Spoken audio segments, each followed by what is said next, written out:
আমার বক্তব্য শেষ করছি। সম্মানিত সাংবাদিক ভাই বন্ধুগণ আসছেন, আপনাদেরকে আন্তরিক শ্রদ্ধা কৃতজ্ঞতা জানাচ্ছি, নেতৃবৃন্দকে শ্রদ্ধা কৃতজ্ঞতা জানিয়ে বক্তব্য শেষ করছি। আসসালামু আলাইকুম ওয়া রাহমাতুল্লাহি ওয়া বারাকাতুহু।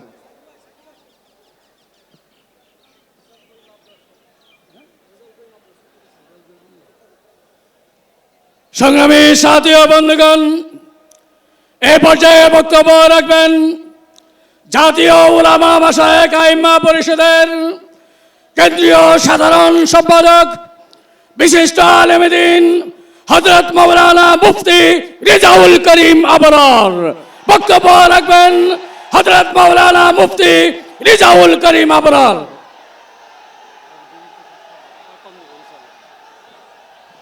আসসালামু আলাইকুম ওয়া রাহমাতুল্লাহি ওয়া বারাকাতুহু। নাহমাদুহু ওয়া নুসাল্লি আলা রাসূলিহিল কারীম, আম্মা বা'দ।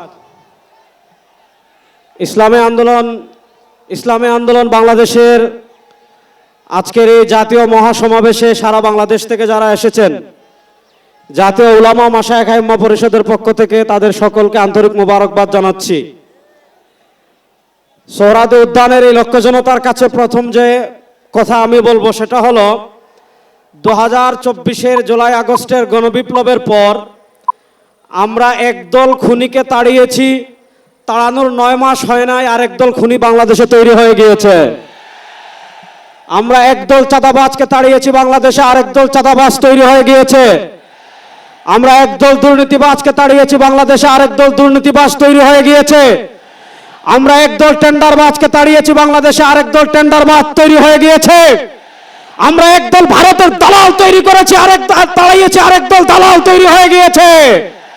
শেখ হাসিনা ভারতের দালালি করে ব্রিফকেস নিয়ে পালিয়েছে।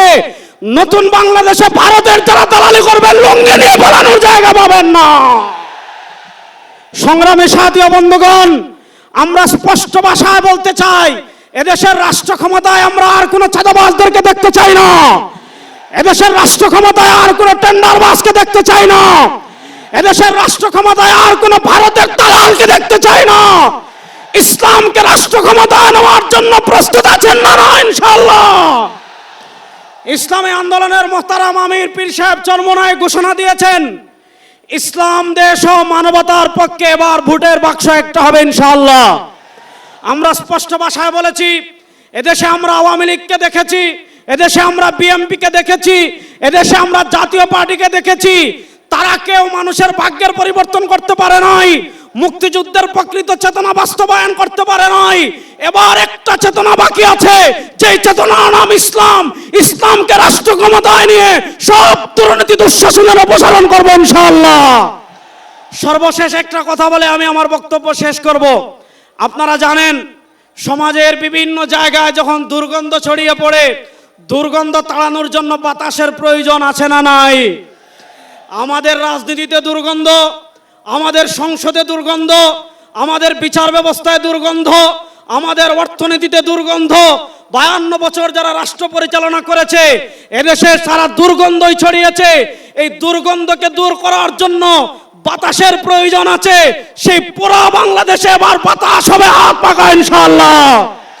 সেই হাত পাখার বাতাস ছড়িয়ে দেওয়ার জন্য প্রস্তুত আছেন না নাই? আরে ভাই, আমাদের কোন মার্কা আছে? ইসলামের পক্ষের কোন মার্কা আছে?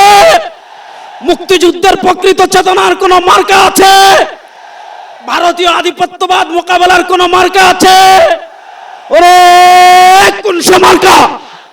সবাই বলো, এবার যাবে সারা বাংলায় বিশ্ব চর্মনায়, শাখা চর্মনায়, নারে তাকবীর।